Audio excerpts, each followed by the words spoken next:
आज की कहानी है घर का राजा। सुनो, आज शाम को सरसों का साग बनाकर रखना। थोड़ा सा गाजर का, गोभी का अचार भी डाल देना। यह रोटी ले जाओ, ठंडी हो गई है, और गरम फुलवा कर ले आना। बिना विरोध किए सुमन विकास की हर बात मुस्कुराकर मानी जा रही थी। पिंकी ने देखा कि जब जीजाजी ने रात को सोते हुए भी पानी मांगा था, तो गहरी नींद में होने के बावजूद भी सुमन ने उठकर इतनी ठंड में हल्का सा पानी गर्म करके विकास को पीने के लिए दिया था।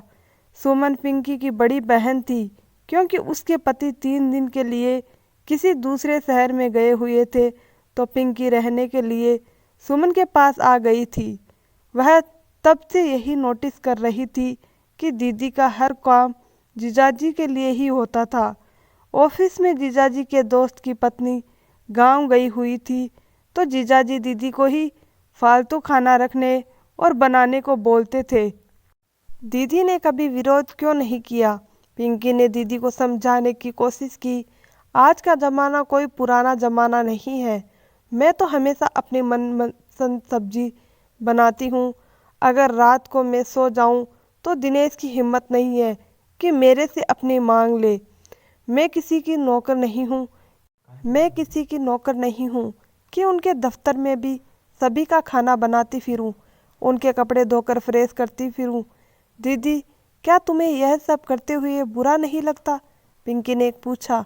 सुमन हंस पड़ी और बोली, तभी तो मैं यह शिकायत रहती है कि दिनेश रात को देर से घर आता है और अक्सर बाहर ही खाना खा लेता है, और यदा कदा पीकर भी घर आता है। मैं जानती हूँ कि दिनेश की इनकम बहुत अच्छी है। यह तो केवल एक कंपनी में सुपरवाइजर लगे हैं। इनका बॉस सारा दिन इनको डांटता ही रहता है। कंपनी ही नहीं, उनके घर के आधे काम भी इन्हीं को करने पड़ते हैं। तब भी वह समय पर पैसे दे दे तो बड़ी बात है। इन सभी बातों के कारण उनके मन में कितना क्षोभ और गुस्सा होता होगा, यह मैं समझ सकती हूँ। लेकिन घर के कारण, या यूं कहूँ मेरे कारण, यह सब सुन लेते हैं। इस घर में तुम कोई भी चीज़ की कमी देख रही हो क्या? मुझे हाथ से कपड़े ना धोने पड़े, इसके लिए वॉशिंग मशीन लाई हुई है। और भी ऐसा सामान है जिससे मुझे सहूलियत हो, मेरे लिए लाकर रखा हुआ है।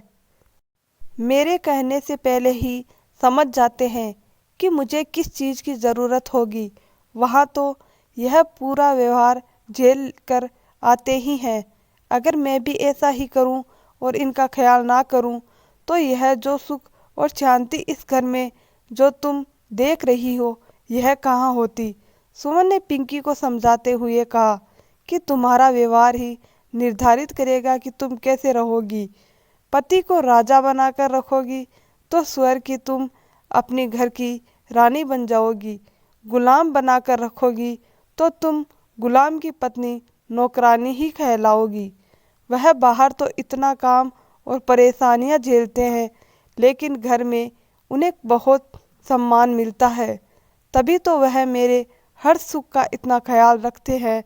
दिनेश की इतनी इनकम है कि तुमसे घर में काम करने के लिए, कपड़े धोने की, फ्रेश करने के लिए भी नौकर रखा हुआ है, लेकिन फिर भी अपने पति के प्रति तुम्हारा यह व्यवहार तुम्हें उस घर की रानी बना पाया है क्या? मेरा घर प्रेम और समर्पण से ही तो बना है। इसी कारण मेरे घर में इतनी इनकम ना होते हुए भी सब सुख में है।